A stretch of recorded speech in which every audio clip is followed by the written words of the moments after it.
Baik, halo teman-teman. Hari ini saya akan membuat video tentang penjelasan, yaitu latar belakang akademik atau ilustrasi buku filsafat. Baik, kita mulai saja. Halo teman-teman, selamat datang di presentasi saya yang berjudul Peran Filsafat Ilmu dalam Memperkuat Ilmu Pendidikan. Filsafat ilmu bukan sekedar teori kuno, tapi fondasi krusial yang mengawasi dan memperkaya ilmu pendidikan. Hari ini saya akan menjelaskan hubungan timbal baliknya secara runtut, kemudian bagaimana sifat ilmu memperkuat pendidikan, kemudian sebaliknya, dan mengapa ia disebut pisau analisis, plus contoh konkretnya juga.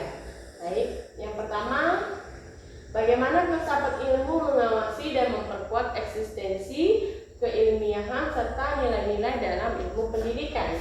Filsafat ilmu bertindak sebagai pengawas kritis secara ontologis. Ia mempertanyakan hakikat pendidikan, apa esensi belajar, bukan sekedar transfer pengetahuan, tapi pembentukan manusia utuh.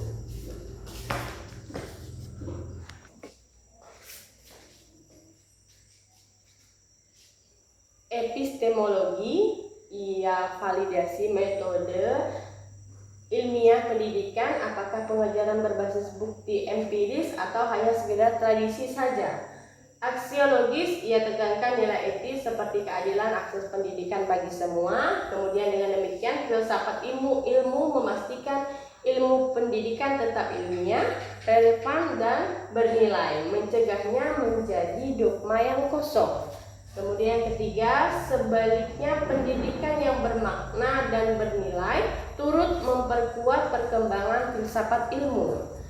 Pendidikan menghasilkan generasi pemikiran kritis yang merefleksikan filsafat itu sendiri. Misalnya, siswa yang belajar filsafat ilmu akan menguji asumsi pengetahuan, mendorong evolusi filsafat baru, bagaimana pengalaman kelas nyata menginspirasi filsuf pendidikan seperti John Dewey dengan pragmatismenya.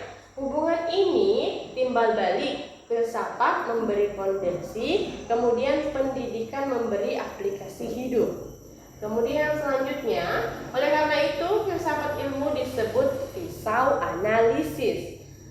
Ontologi, epistemologi, dan aksiologi dalam membedah persoalan pendidikan. Bayangkan masalah seperti ini, ketimpangan belajar pasca pandemi. Yang pertama ada ontologi, apa hakikat ketimpangan ini, yaitu bukan hanya akses gadget tapi ketidakadilan struktural. Kemudian yang kedua ada epistemologi, yaitu bagaimana kita tahu solusi yang efektif, yaitu via riset empiris, bukan opini yang subjektif. Kemudian yang ketiga ada aksiologi, yaitu apa nilai etisnya, yaitu memprioritaskan inklusivitas bukan efisiensi semata. Pisau ini memotong persoalan secara tajam menjadi solusi yang dangkal. Kemudian selanjutnya, contoh konkret penerapan dalam praktik pendidikan ada 1, 2, dan 3. Yang pertama yaitu ada kurikulum. Kurikulum Merdeka di Indonesia diterapkan epistemologi filsafat ilmu dengan profil belajar Pancasila, yaitu fokus pembelajaran berbasis proyek, divalidasi bukti saintifik dan holistic development. Kemudian yang kedua ada kebijakan Merdeka Belajar oleh Nadiem Makarim, gunakan aksiologi untuk nilai keadilan, kemudian bedah ontologi, kemudian sekolah berkualitas bukan gedung yang megah tapi proses yang inklusif. Kemudian yang ketiga ada proses pembelajaran. Guru terapkan metode inquiry based learning, yaitu ala filsafat Popper, di mana siswa itu diuji hipotesis sendiri, menguatkan keilmiahan kelas sendiri, kemudian lebih refleksifnya tanpa filsafat ilmu. Pendidikan kita rawan jadi robotik, dengan itu jadi transformasional. Kemudian yang terakhir kita sampai di kesimpulan, yaitu filsafat ilmu adalah kondisi yang tak tergantikan, yang saling berkarya dengan pendidikan. Mari kita terapkan agar pendidikan di Indonesia tak pintar tapi lebih bijak lagi. Baik, itu saja sekedar penjelasan saya.